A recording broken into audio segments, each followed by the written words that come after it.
नमस्कार दोस्तों, स्वागत है आपका हमारे चैनल आचार्य जागेंद्र मिश्रा में। निर्जला एकादशी, बस एक दीपक और दो लौंग, मिलेगी सभी कष्टों और संकटों से मुक्ति, इतना पैसा आएगा कि संभाल नहीं पाएंगे। जी हाँ दोस्तों, निर्जला एकादशी व्रत के बारे में कहा जाता है कि इस व्रत का पुण्य 24 एकादशी के व्रतों के बराबर है।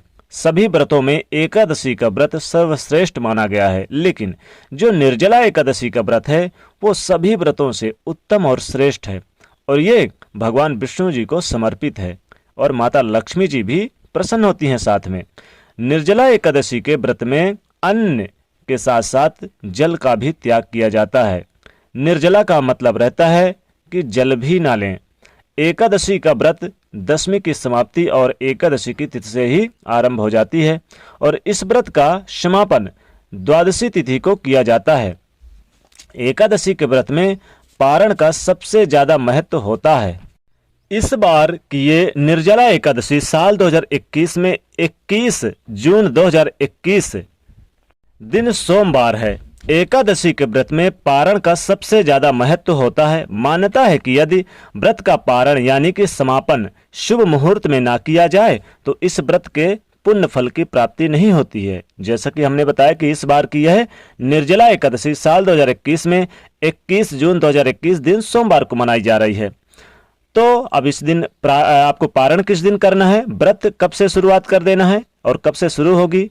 तो देखिए, इस बार जो निर्जला एकादशी है उसका जो व्रत का मुहूर्त है, पारण समय तो 22 जून को प्रातः 5:24 से लेकर प्रातः 8:12 तक निर्जला एकादशी की यानी पारण का समय रहेगा। लेकिन निर्जला एकादशी की जो शुरुआत होगी वो 20 जून 2021 को शाम 5:24 से शुरू होगी, और समाप्ति होगी एकादशी निर्जला की वो होगी 21 जून दोपहर 1:31 पर।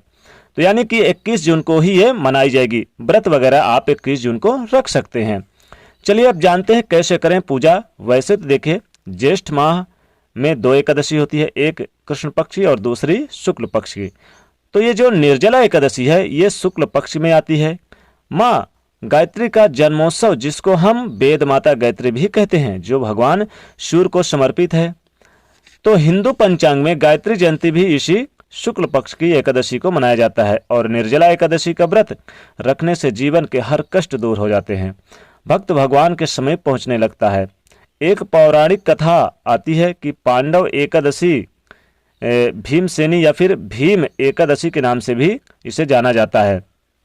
पांडव के दूसरे भाई भीमसेन खाने पीने के बहुत अत्यधिक शौकीन थे और भोजन भी ज़्यादा लेते थे।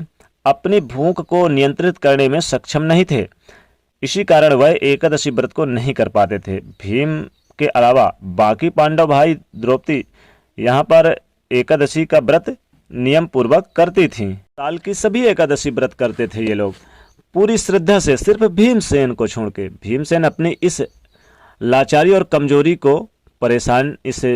और परेशानी से कमजोर थे। भीमसेन ने क्या किया कि उन्हें ये लगता था कि एकादशी व्रत न करके भगवान विष्णु जी का अनादर कर रहे हैं। इस दुविधा से उबरने के लिए भीमसेन ने महर्षि व्यास के पास गए। तब महर्षि व्यास ने भीमसेन को साल में एक बार निर्जला एकादशी व्रत करने की सलाह दिया और कहा कि निर्जला एकादशी साल की 24 एकादशी के समान है। इसी पौराणिक कथा के अनुसार निर्जला एकादशी भीमसेनी एकादशी और पांडव एकादशी के नाम से प्रसिद्ध हो गई। कैसे करेंगे पूजा, कैसे करेंगे इस में पूजा? ब्रह्म मुहूर्त में स्नान वगैरह कीजिए। देखिए क्या है, ब्रह्म मुहूर्त से पहले, सूर्योदय से पहले उठिए और स्नान वगैरह करके नित्य कर्मों से निवृत्त होकर जब आप नहा धोकर यानी तैयार हो जाएं तो एक पानी ले, पानी में तुलसी का पत्ता थोड़ा सा लेके और कुसा डाल लें, और थोड़ा सा आप यानी कि नहाने वाले पानी में भी आप तुलसी का पत्ता डाल के आप जरूर नहाइए। और फिर क्या करें, स्वच्छ वस्त्र धारण करें।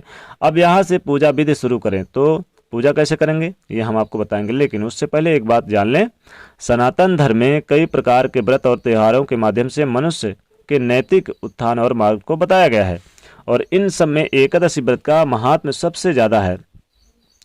और चूंकि जिस वर्ष मलमास होता है तो 26 एकादशी हो जाती है, और धर्माचार्यों की माने तो एकादशी के दिन चावल भी नहीं खाना चाहिए। आखिर क्यों नहीं खाना चाहिए? देखिए, एकादशी के दिन मान्यता है कि वह इंसान योनि से अलग होकर उसका जन्म रेंगने वाले जीव के योनि में होता है। तो जो चावल खाता है। एकादशी की इस दिन पौराणिक कथा के अनुसार माता सती से क्रोध से बचने के लिए महर्षि मेधा ने शरीर का त्याग कर दिया और उनका अंत इसी पृथ्वी में समा गया। चावल और जौ के रूप में महर्षि मेघा उत्पन्न हुए, इसीलिए चावल और जौ को जीव माना जाता है। जिस दिन महर्षि मेघा का अंत हुआ, पृथ्वी में समा गए, उस दिन एकादशी तिथि थी, इसलिए इस दिन एकादशी के दिन चावल खाना वर्जित है। और महर्षि मेधा के मांस और रक्त का सेवन जैसे माना जाता है। इस दिन 18 पुराणों में सर्वाधिक महत्वपूर्ण पद्म पुराण के 14वें अध्याय में एकादशी का व्याख्यान व्यास जी ने जैमिनी ऋषि के समक्ष की थी। तब व्यास के अनुसार समस्त भौतिक जगत के उत्पत्ति करते हुए परम पुरुष भगवान विष्णु जी ने पापियों को दंडित करने के लिए पाप का मूर्तिमान रूप लिया, एक व्यक्ति की रचना की। इसे पाप पुरुष के रूप में पहचाना गया।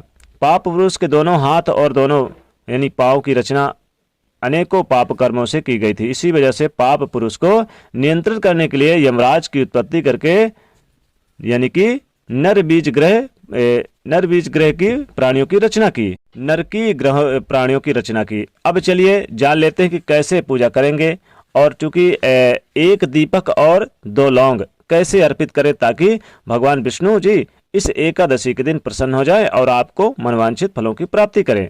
क्योंकि पूजा पाठ करेंगे तो दीपक तो जरूर जलाएंगे, लेकिन कैसे जलाना है और क्या क्या अर्पित करना है आपको दीपक के साथ, और लौंग कैसे अर्पित करना है, क्योंकि हमारा टॉपिक है एक दीपक और 2 लौंग। अब चलिए जान लेते हैं पूजा कैसे करेंगे। देखिए, हरि को कैसे मनाएंगे आप इस दिन स्नान वगैरह करके। सबसे पहले तो आप भगवान सूर्य को 1 लोटा जल अर्पित करें। जल में आप थोड़ी सी हल्दी या फिर काला तिल डाल के अर्पित करें और इसके बाद आप पीपल के पेड़ में जरूर जल अर्पित कीजिए, क्योंकि पीपल के पेड़ में माँ लक्ष्मी निवास करती हैं। तो ऐसे में वहां पर जब आप जाएंगे जल लेकर तो 1 लोटा जल में 1 चुटकी काला तिल, थोड़ा सा उसमें कच्चा दूध, थोड़ी सी मीठी वस्तु जैसे कि मिश्री वगैरह डालकर प्रेम से जल चढ़ाइए, पीपल के पेड़ में अर्पित करें। ओम नमो भगवते वासुदेवाय का अनवरत जप कीजिए और माँ लक्ष्मी जी से प्रार्थना करें कि माँ आप हमारे साथ साथ परिवार को भी सुखी रखें। अब यहाँ पर श्रीहरि की पूजा करेंगे, वैसे करेंगे। एक तो देखिए हमेशा ध्यान रखिए कि भगवान विष्णु के साथ साथ माँ लक्ष्मी जी की भी पूजा करनी चाहिए एकादशी के दिन, तो आपकी पूजा स्वीकार हो जाएगी। और अब आप भगवान विष्णु जी को भोग लगाएं, तब तुलसी के पत्ते जरूर शामिल कीजिए एकादशी के दिन। धार्मिक मान्यताओं के अनुसार भगवान विष्णु बिना तुलसी का भोग स्वीकार नहीं करते और इस दिन सात्विक चीज का ही भोग लगाएं, जैसे कि केला वगैरह। साथ ही भगवान श्रीहरि को आप पीले पुष्प और पीले वस्त्र अर्पित करें और पीले फल अर्पित करें और उनके सर में तिलक लगाएं केसर का। भगवान श्रीहरि को पंचामृत का भी भोग लगाएं और इसके बाद आरती करें और शंख जरूर बजाएं उनके सामने समक्ष, और दान करें। द्वादशी तिथि को कुछ भी दान करें, जैसे कि खाने पीने की चीजें दान कर सकते हैं, वस्त्र का दान कर सकते हैं, लेकिन पीली वस्तु का दान करें। तो इस जून के महीने में जो ये निर्जला एकादशी है, ये 21 जून 2021 दिन सोमवार को मनाई जा रही है। उसका महत्व बहुत अधिक है और इस दिन 1 दीपक और लौंग आपको अर्पित करना है, क्योंकि हमारा टॉपिक ही है। क्योंकि भगवान विष्णु को सबसे ज्यादा प्रिय है क्या, यह तिथि एकादशी। तो भगवान विष्णु जी की पूजा करने से सभी मनोकामनाओं की पूर्ति होती है और विशेष फलों की प्राप्ति होती है। भगवान विष्णु के सामने 1 दीपक जरूर जलाइएगा। अब सवाल यह भी है कि इसमें यानी कि दिए पर इस दिन सवाल यह है कि इस दिन पानी पिए कि ना पिए। तो देखिए, अगर आपका स्वास्थ्य अच्छा नहीं है तो आप इस दिन जूस वगैरह ले सकते हैं, जूस में कोई दोष नहीं है। लेकिन वैसे चाहें तो अगर आप अस्वस्थ हैं तो व्रत ना भी करें, क्योंकि देखिए शरीर जब ठीक है तो व्रत भी रखते हैं, क्योंकि कष्ट देकर शरीर को आप व्रत ना करें, लेकिन फिर भी जूस ले सकते हैं पानी की जगह। वैसे आप घर में मुख्य दरवाजे पर क्या करें, दीपक से सजाइए। दीपक मुख्य द्वार पर लगाकर उसमें 2 लौंग जरूर डाल दीजिए। मुख्य द्वार पर आप शाम के समय दीपक जलाइए एकादशी के दिन, और बंधन बार जरूर लगाइए आम के पत्तों का या फिर आप अशोक के पत्तों का। और क्या करेंगे, पूजा पाठ करने लगेंगे तो आप 1 दीपक जलाइए भगवान विष्णु के पास और उसमें 2 दिव्य लौंग आप डाल दीजिए। और इस लौंग को आप जब एकादशी समाप्त हो जाए तो ये लौंग तो बची रहेगी, दीपक तो जल जाएगा, तो इसको आप अपने तिजोरी खजाने में डाल दें। फिर देखें कैसे चमत्कार होता है, पूरी मनोकामना आपकी होती है। यानी कि आपको क्या करना है, बंधन बार लगाने के बाद साथ ही साथ जब आप भगवान के सामने दीपक जलाइएगा तो घी का दीपक होगा और इसमें 2 लौंग जरूर डाल दें। आपकी मन्नत पूरी होगी। जब कोई मनोकामना अधूरी रहेगी तो उसके रूप आप मन्नत मांग ले। आप दीपक में लौंग डालकर जलाएं तो मन्नत पूरी होगी। 2 लौंग डाल के और फिर आप क्या करें, इस लौंग को जब आप ये दीपक बुझ जाए तो चाहे उसी दिन या फिर आप दूसरे दिन भी इस लौंग को अपने तिजोरी खजाने में रख दें। आपका खजाना सदैव भरा रहेगा, धन धान से बरकत होगी, इतना पैसा आएगा कि गरीबी आपके घर का रास्ता छोड़ देगी। माता लक्ष्मी जी सदैव आपके घर में वास करेंगे। अगर कंगाल भी हो जाते हैं माला माल, ये उपाय करके दीपक और लौंग का। एकादशी के दिन आप दीपक और लौंग आप चाहें तो अपने छत पर और अपने बीच आंगन पर भी जला सकते हैं, लेकिन भगवान विष्णु माता लक्ष्मी जी के सामने दीपक जरूर जलाएं घी का, उसमें 2 लौंग डालें और आप चाहें तो उल्टे बार के 2 लौंग उस दीपक में जरूर डाल दें। ऐसा करने से समस्त जीवन में मनोकामनाएं पूर्ण होंगी। दोस्तों, इस निर्जला एकादशी के दिन ये छोटा सा उपाय जरूर करें। तो दोस्तों, जाते हैं तो वीडियो को लाइक जरूर करें, नहीं तो चैनल को सब्सक्राइब करें, उसे शेयर करें। जय माँ लक्ष्मी।